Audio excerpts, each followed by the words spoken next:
Mother Mary, someone who people pray to, worship, and put their trust in every single day. Even going as far as to say, Hail Mary, in all Scripture. My name's Resistance, a spellbreaker, and I can't find Hail Mary in even one Scripture. Catholics, stick around. I'd love to hear your reaction videos. I'd love to see what you have to say in the comments. I made this video out of love, and we're going to go over here things that Catholics believe about Mother Mary.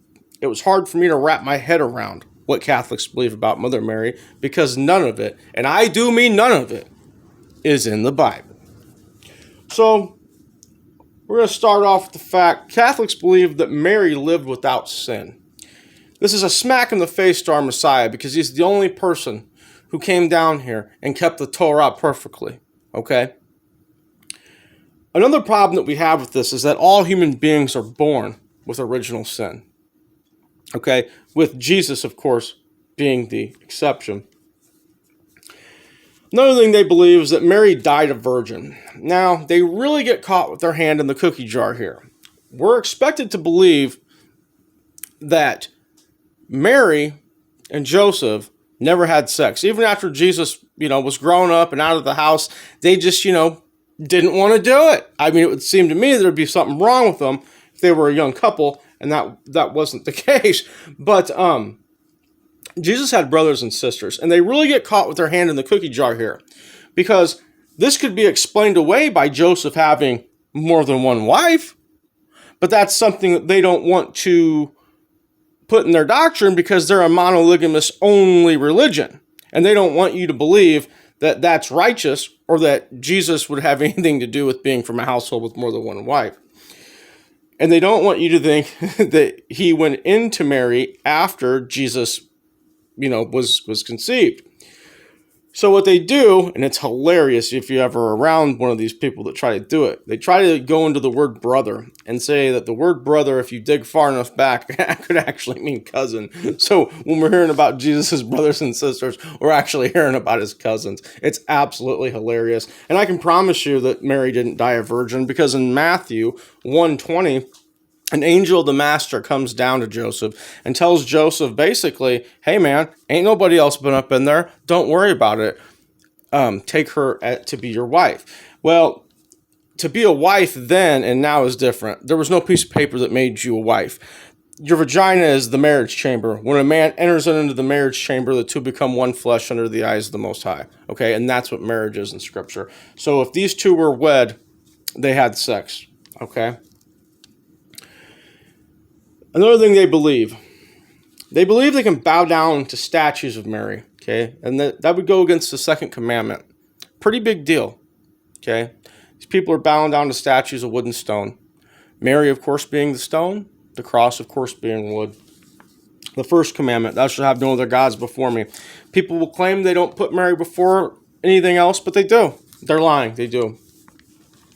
Another thing they believe, Mary is the mediator, okay? The problem is that Jesus is the only mediator between man and the Most High. Again, a huge slap in the face to Jesus Christ. They don't think so. And they will pray to Mary. They'll say, Hail Mary, and they'll pray to her. Okay, which reminds me of a scripture, which is Jeremiah 44:17-25, when the Israelites would pray to the Queen of Heaven. Now, back then, we know who the Queen of Heaven was, and she went by many, many different names. But basically, to give you the skinny, Ishtar is the Queen of Heaven. Ishtar has a son, Tammuz, okay?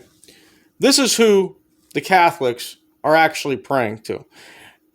The worship stays the same, the names are changed. And it's just like this with the holidays and how they're not biblical. And how did all this happen? Well, a pagan king merged the Hebrew people's scripture with paganism. And he inserted the story of Ishtar and Tammuz into it, leading some people to believe that Jesus Christ never existed. And a lot of people will cling to that idea. However, they'd be wrong, because Constantine didn't rule until almost 300 years after the death, burial, and resurrection of Jesus Christ. So the story of a mother having a son is not all that unique of a story as far as any culture is concerned. So that's what he's done here. He's taken Ishtar and Tammuz and inserted it into the Bible and created his own belief out of it, which is the reason that you Catholics have no biblical references for your obsession with Mary. Okay? None at all. So another thing that we have to look at is Deuteronomy 18:10-12. It tells us not to have anyone around us who consults with the dead. And we can see that you Catholics are obsessed with praying to Mary and the saints. Okay? So definitely been given warnings against being among you. Okay? My last point is going to stand out to you. Catholics will actually take the story of Adam and Eve, and they will say that the new Adam and the new Eve is Jesus and Mother Mary. We have an obvious problem. Adam and Eve were husband and wife. Okay? You know what husbands and wives do, right? So to say that a husband and wife couple, that the new husband and wife is now a son and mother, we have a bit of a problem. And I would think, well, maybe that's not what they're saying. But hold on. They'll actually go as far as to say if Jesus is the King of heaven, then there has to be a Queen of heaven, and that queen would be Mother Mary. Do you know what the king does with the queen behind closed doors?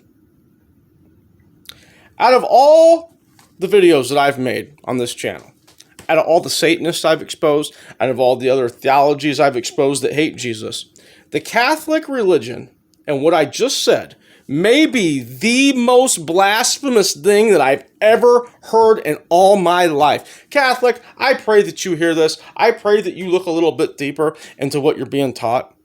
I really, really, really, really do. And these people are going to wave titles in front of you. They're going to use all types of linguistic trickery. They've wrote all kinds of books about their theology. What you're going to have to do is you're going to have to sit down and say, listen, I don't care about anyone's theology. I just want what the scripture says. And when you look at your biblical understanding through that lens, you're going to be able to see through your religion. And I pray that you do. Blessings.